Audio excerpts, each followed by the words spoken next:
नमस्कार मंडळी, पुन्हा एकदा आपल्या नवीन एका व्हिडिओमध्ये तुम्हा सगळ्यांचं खूप खूप मनापासून स्वागत करते। तर आज आपण आप्पेपात्रामध्ये साखर घालून, तुम्ही थंबनेलवरती पाहिलं अगदी बरोबर आहे, खूप मस्त अगदी मार्केटमधला महागडा पदार्थ जो की आपण सणावाराला बाहेरून घेऊन येतच असतो किंवा मग आपल्याला लहान मुलांना पण खूप जास्त आवडतो। हा पदार्थ आज आपण घरीच बनवणार आहे, त्यामुळे मार्केटमधून हा पदार्थ तुम्ही परत कधीच घेऊन येणार नाही, नेहमी घरीच बनवाल अशा पद्धतीनं। तर चला रेसिपी कुठेही वेळ न करता रेसिपीला सुरुवात करूया। तर सर्वप्रथम आपल्याला काय करायचं आहे बघा, कढई ठेवायची गॅसवरती, 1 वाटी इतकी साखर कढईमध्ये घालून घ्यायची आणि सोबतच अर्धी वाटी पाणी घालून घ्यायचं। आता हे पाण्यामध्ये ना साखर आपल्याला विरघळून घ्यायचे, तोपर्यंत ना आपण इकडे आहे ना एक दोरा घेतलेला आहे। आता तुम्ही म्हणाल दोरा कशासाठी, तर मी सांगते तुम्हाला, दोरा हा पूर्णपणे पाण्यानं भिजवून घ्यायचा आहे आपल्याला, म्हणजे छान अगदी व्यवस्थित सेट होतो, बस व्यवस्थित असा पसरला जातो। तर आता पहा, इथे आप्पेपात्राला आपण सुरुवातीला काय करूया, थोडंसं तूप लावून घेऊया सगळ्या खणांमध्ये, ब्रशनं किंवा मग अगदी चमच्याच्या मदतीने थोडंसं तुम्ही तूप टाकून अशा पद्धतीने फिरवून व्यवस्थित असं खणांमध्ये तूप लावून घ्यायचं आहे।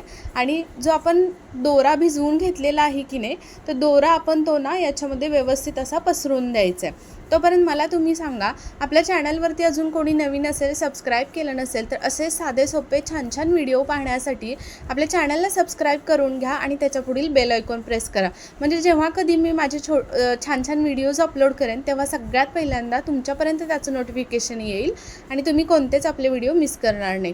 तर इथे पहा, आप्पेपात्रामध्ये सर्व खणांमध्ये अशा पद्धतीनं हा दोरा पसरून घ्यायचा आहे, व्यवस्थित अगदी तळाशी तो गेला पाहिजे। त्याच्यानंतर इकडे छान असं साखरसुद्धा पाण्यामध्ये विरघळली आहे पहा, पाण्यामध्ये विरघळली की त्याच्यामध्ये आपल्याला वेलची पावडर टाकायची आणि नंतर 1 चमचाभर इतकं दूध घालून घ्यायचं, म्हणजे अगदी व्यवस्थित असा पांढरा कलर आपल्या छान पदार्थाला येतो सुद्धा। तर इथे पहा, अगदी व्यवस्थित मी व्हिडिओमध्ये दाखवते अशा पद्धतीनं आपल्याला ना एकतारी पाक करून घ्यायचा आहे, किंवा मग अगदी मी तुम्हाला अजून पण दाखवते, आपण डिशमध्ये थोडंसं पाणी घेतलेलं आहे आणि त्याच्यामध्ये हा पाक आहे ना चमच्याच्या मदतीने टाकून घ्यायचा। अशा पद्धतीने गोळीसुद्धा जास्त घट्ट बनली नाही पाहिजे आणि असा पतलावाला पण आपल्याला इथे पाक नाही पाहिजे, थोडीशी अशी दाटसर गोळी झाली पाहिजे, पण जास्त घट्ट नाही। अशा पद्धतीने पाक तयार करून घेतला की आपल्याला गॅस बंद करून द्यायचा आहे आणि गरम गरम असतानाच पाक आपल्याला ह्या सर्व खणांमध्ये ओतून घ्यायचा आहे। तर चमचाभर इतका प्रत्येक खणामध्ये चमचा असा हा आपल्याला पाक टाकून घ्यायचा आहे पहा। तर आता इथे आपण ना, तुम्हाला एक अंदाज आलाच असेल आज आपण काय बनवतो इथे। तर इथे पहा, एक एक करून अगदी व्यवस्थित आतमध्ये दोरा डुबला गेला पाहिजे, जेणेकरून आपण हे जे बनवणार आहोत गाठी, तर त्याच्यामध्ये दोरा अगदी व्यवस्थित मध्ये राहील, जेणेकरून वरती राहिला नाही पाहिजे। वरती राहिला तर आपण जेव्हा उचलू ह्या गाठी त्यावेळी ते गाठी तुटल्या जातील। तर अशा पद्धतीने व्यवस्थित आतपर्यंत दोरा गेला पाहिजे, नसेल जात तर अगदी चमच्याच्या मदतीने थोडंसं आतमध्ये ढकलून घ्यायचा। तर पाहू शकता अशा पद्धतीने सर्व खणांमध्ये आपण इथे पाक टाकून घेतलेला आहे। आता 1 ते 2 तासासाठी रूम टेम्परेचरवरती आपल्याला ठेवून द्यायचं आहे। तर पाहू शकता 1-2 तासानंतर छान अशा आपल्या ह्या गाठी मस्त तयार झालेल्या आहेत, पाहू शकता। आणि तूप लावल्याचा एक फायदा म्हणजे गाठी व्यवस्थित उचलल्या जातात। तर इथे ना मुलाला खायचं होतं म्हणून ना त्याने सुरुवातीलाच एक काढून घेतलं आहे पहा, पण नंतर मी त्याला थोडंसं ओरडले, अजून व्हिडिओ काढायचा म्हणून मग त्याने तिथेच सोडून दिलं ते, पण अशा पद्धतीने ना त्यानं काढून घेतलेलं आहे, पाहू शकता। किंवा आपण चमच्याच्या मदतीने अगदी हळूवारपणे ना काढून घेऊ शकतो। अगदी छान ह्या गुढीपाडव्यासाठी आपण घरच्या घरीच ही माळ तयार केलेली आहे, जी की आपण मार्केटमधून घेऊन येतो हरवेळी, आणि कधी कधी आपल्याला मिळत जरी नसली किंवा मिळाली नाही तर आपल्याला बऱ्यापैकी ही कशी बनवायची हे सुद्धा माहिती नसतं, आणि त्यामुळे मग गावाकडच्या वगैरे ठिकाणी राहणारी लोक असतात, त्यांचा प्रॉब्लेम होऊन जातो की गाठीची माळ वगैरे विसरली एखाद्या वेळी। तर अशा पद्धतीने तुम्ही अगदी थोड्या वेळामध्येच काही झटपट अगदी ही माळ बनवू शकता।